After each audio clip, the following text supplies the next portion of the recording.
Hello बच्चों। तो आज के लेक्चर के अंदर, आज के एपिसोड के अंदर हम लोग पिछले एपिसोड में जो हमने डिस्कस किया था नॉर्मल रिएक्शन के डायरेक्शन को लेकर, उन्हीं चीज़ों को आगे बढ़ाते हैं। ठीक। पिछले एपिसोड के अंदर हमने देखा था कि किस तरीके से हम कॉन्टैक्ट सरफेस के डायरेक्शन को पहचानते हैं, उसको आइडेंटिफाई करते हैं और अकॉर्डिंगली नॉर्मल रिएक्शन अप्लाई करते हैं। तो आज के एपिसोड के अंदर हम उसी चीज़ को आगे बढ़ाते हैं और लगे हाथों हम कुछ ट्रायंगुलर शेप्ड बॉडीज़ की भी बात कर लेते हैं। हालांकि आज का एपिसोड डेडिकेटेड है स्फेरिकल बॉडीज़ पे, लेकिन चलो उससे पहले कुछ ट्रायंगुलर शेप्ड बॉडीज़ की भी बात कर लेते हैं। सपोज हमारे पास एक ट्रायंगुलर शेप्ड बॉडी है कुछ इस तरीके से, और इस बॉडी को हमने इस तरीके से वी ग्रूव के अंदर रखा हुआ है। अब सवाल ये उठता है कि ये जो दो कांटेक्ट पॉइंट्स हैं, यहां पे नॉर्मल रिएक्शन किधर लगेगा? तो भाई अगर हम देखें तो यहां पे भी तो शायद हमारे पास तीन ऑप्शंस दिख रही हैं। तीन ऑप्शंस दिख रही हैं। एक तो कांटेक्ट सरफेस ये हॉरिजॉन्टल हो सकता है, एक इस डायरेक्शन में हो सकता है, और तीसरा इस वी ग्रूव के अलोंग हो सकता है। राइट? तो तीन ऑप्शंस। तो चलो, जो तरीका हमने सीखा था, जो स्पेशल ट्रिक हमने सीखा था, उसके अकॉर्डिंग देखते हैं कि इन तीनों में से करेक्ट कॉन्टेक्ट सरफेस कौन सा होगा। तो उसके लिए हम क्या करते हैं, सबसे पहले हॉरिजॉन्टल सरफेस को चेक कर लेते हैं। तो हॉरिजॉन्टल सरफेस को यदि हम चेक करें तो गौर से देखो, हॉरिजॉन्टल के अलोंग राइट में तो सरफेस है, लेकिन लेफ्ट में कोई सरफेस नहीं, यानी हॉरिजॉन्टल सरफेस हमारा कॉन्टेक्ट सरफेस नहीं होगा। इसी तरीके से ये जो ट्रायंगुलर शेप्ड बॉडी है, इसकी ये जो सरफेस है, इंक्लाइंड सरफेस, इसके अलोंग यदि हम देखें तो ऊपर तो है लेकिन नीचे कोई सरफेस नहीं है, गायब। इसका मतलब यह भी हमारा करेक्ट कॉन्टेक्ट सरफेस नहीं होगा। तो बचा ये लास्ट ऑप्शन। लास्ट ऑप्शन जो वी ग्रूव है, इसके अलोंग भी चेक कर लेते तो साफ साफ आपको दिख रहा होगा कि हाँ भाई, इसके अलोंग तो ऊपर भी है और नीचे भी है। ऊपर भी है और नीचे भी है, यानी कि निश्चित निश्चित रूप से यही हमारा कॉन्टेक्ट सरफेस होगा। अर्थात हमारा जो नॉर्मल रिएक्शन वो कुछ इस डायरेक्शन में लगने वाला है। राइट? तो ये लगा हमारा N1। इसी तरीके से ये जो दूसरा पॉइंट है, कॉन्टेक्ट पॉइंट, इस पर भी बिल्कुल इस पर्टिकुलर डायरेक्शन में नॉर्मल लग जाएगा। इसको N2 कह दो। ठीक। तो इस तरीके से ट्रायंगुलर शेप बॉडी ये जो थी, इसके लिए भी हमने नॉर्मल रिएक्शन खींच लिया। ठीक है। तो ये कुछ ऐसे केसेस है जिसके अंदर कई बार हमें लग सकता है कि चेक करने की ज़रूरत नहीं है। अगर ज़रूरत नहीं है तो बहुत अच्छी बात है, लेकिन ये चीज़ें आपको इसलिए सिखाई जा रही है ताकि यदि कोई भी केस आपके सामने आए जहाँ पे कॉम्प्लिकेशंस बढ़ती नज़र आए, आपको ये समझने में, डिसाइड करने में दिक्कत आए कि नॉर्मल रिएक्शन किधर लगाएं, तो ये जो तरीका है ये आपको कंफर्म तरीके से नॉर्मल रिएक्शन की डायरेक्शन बता दे। ठीक है, तो इसकी प्रैक्टिस अपन कर रहे हैं। इसी क्रम में यदि हम आगे बढ़े तो हमारे पास एक और, चलो केस ले लेते हैं, ट्रायंगुलर बॉडी का ही एक और केस लेते हैं। सपोज हमारे पास इस टाइप की कोई सरफेस है। ऑलराइट, अगर इस टाइप का कोई सरफेस हमारे पास है, इस पे हमने ये एक ट्रायंगुलर बॉडी रख दिया, तो फिर हमें चेक करना है कि भाई ये जो दो पॉइंट्स है इन पे नॉर्मल रिएक्शन किधर लगेगा। तो ये जो पहला पॉइंट है, इसकी अगर हम बात करें, ये तो बिल्कुल इसी के समान है, पहले वाले केस के समान। तो यहाँ पे तो सोचने की जरूरत नहीं, सीधे लगा दो नॉर्मल रिएक्शन N1। ठीक है।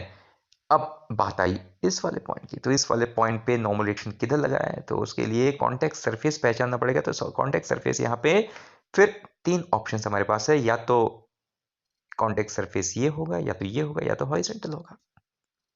तो अगर आप उसी तरीके से चेक करें तो बहुत ही क्विकली आप इस नतीजे तक पहुंच जाएंगे कि हमारा कॉन्टेक्ट सरफेस हॉरिजॉन्टल होगा। कौन सा होगा? हॉरिजॉन्टल होगा, क्योंकि इस वाले के अलोंग देखो नीचे है, ऊपर नहीं। इसके अलोंग भी नीचे है, ऊपर नहीं। इसका मतलब ये दोनों में से कोई भी कॉन्टेक्ट सरफेस नहीं है। इसका मतलब हॉरिजॉन्टल ही हमारा कॉन्टेक्ट सरफेस है, क्योंकि हॉरिजॉन्टल के अलोंग लेफ्ट में भी सरफेस है और राइट में भी सरफेस है। लेफ्ट में भी सरफेस है और राइट में भी सरफेस है। इसका मतलब यही हमारा कॉन्टेक्ट सरफेस, और इसी वजह से जो नॉर्मल रिएक्शन लेगा बिल्कुल वर्टिकली अपवर्ड लगेगा। ऑलराइट, तो ये लगा नॉर्मल रिएक्शन N2। ठीक, चलो तो अब हम आगे बढ़ते हैं और फाइनली हम लोग स्फेरिकल बॉडीज की बात करते हैं। तो सपोज हमारे पास एक स्फेरिकल बॉडी है जिसको कि हम इसी तरीके से एक वी ग्रूव के अंदर प्लेस कर रखे हैं। ठीक, अब सवाल ये उठता है कि ये जो 2 पॉइंट्स है यहाँ पे, इन 2 पॉइंट्स पे जो नॉर्मल रिएक्शन लगेगा वो किधर को लगेगा? तो उसके लिए सवाल उठता है कॉन्टेक्ट सरफेस कौन सा है? तो कॉन्टेक्ट सरफेस तो यहाँ पे एक ही दिख रहा है, इंक्लाइंड। तो यहाँ पे कोई विशेष परेशानी नहीं आएगी। हालांकि अगर हम उसी ट्रिक को अप्लाई करें तो इंक्लाइंड सरफेस बिल्कुल उस कसौटी पे खरा उतरेगा कि भाई इस सरफेस के अलाउंग ऊपर भी सरफेस है, नीचे की ओर भी सरफेस है। इसका मतलब यही हमारा कॉन्टेक्ट सरफेस, और इसके ठीक परपेंडिकुलर नॉर्मल रिएक्शन लग जाएगा। ऑलराइट, तो चलो ये तो जनरल बात हुई, लेकिन स्फेरिकल बॉडीज के केस में एक स्पेशल बात मैं आपको बता दूं कि अगर कोई स्फेरिकल बॉडी होगी तो उसके अंदर नॉर्मल रिएक्शन हमेशा रेडियस के अलोंग लगेगा। अब पूछोगे क्यों? तो इसका जवाब यह है कि स्फेरिकल बॉडी के अंदर अगर हम कॉन्टेक्ट सरफेस देखें गौर से तो कॉन्टेक्ट सरफेस बिल्कुल टेंजेंशियल होगा। हमेशा याद रखेंगे इस बात को कि किसी स्फेरिकल बॉडी के लिए कॉन्टेक्ट सरफेस सदैव हमेशा टेंजेंशियल ही होगा। और अगर कॉन्टेक्ट सरफेस टेंजेंशियल है तो उसका ठीक परपेंडिकुलर क्या होगा? रेडियल। टेंजेंट का परपेंडिकुलर क्या होता है? रेडियस। यस, इसका मतलब नॉर्मल रिएक्शन हमेशा स्फेरिकल बॉडी पे रेडियस के अलोंग लगेगा, रेडियल डायरेक्शन में लगेगा, कुछ इस तरीके से। इसका मतलब ये दूसरा नॉर्मल भी बिल्कुल रेडियस के अलोंग लगेगा, कुछ इस तरीके से लगा देते हैं। और क्योंकि दोनों ही रेडियस के अलोंग लग रहे हैं तो निश्चित रूप से ये दोनों कहां पे मिलेंगे? यस, स्फेरिकल बॉडी के सेंटर पे। तो कुल मिला के आपको ये याद रखना है कि स्फेरिकल बॉडी के केसेस में बेधड़क आप नॉर्मल रिएक्शन रेडियल डायरेक्शन में लगा दोगे, और अगर एक से ज्यादा नॉर्मल रिएक्शंस लग रही होंगी उस स्फेरिकल बॉडी पे तो सारे के सारे नॉर्मल रिएक्शन कहां पे इंटरसेक्ट करेंगे? यस, सेंटर पे। तो ये चीज याद रखनी है। ऑलराइट, चलो तो इसी तरीके से एक और एग्जांपल स्फेरिकल बॉडीज का ही लिए लेते हैं, थोड़ी प्रैक्टिस हो जाएगी।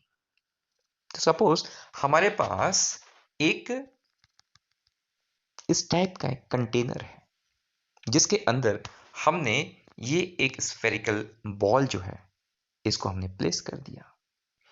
अब इसके बाद क्या कर रहे हैं? एक और स्फेरिकल बॉल इसके ऊपर से डाल रहे हैं, लेकिन जगह की कमी की वजह से वो दूसरा स्फेरिकल बॉल ऊपर ही अटक जाएगा, नीचे तक नहीं आ पाएगा, जगह की कमी।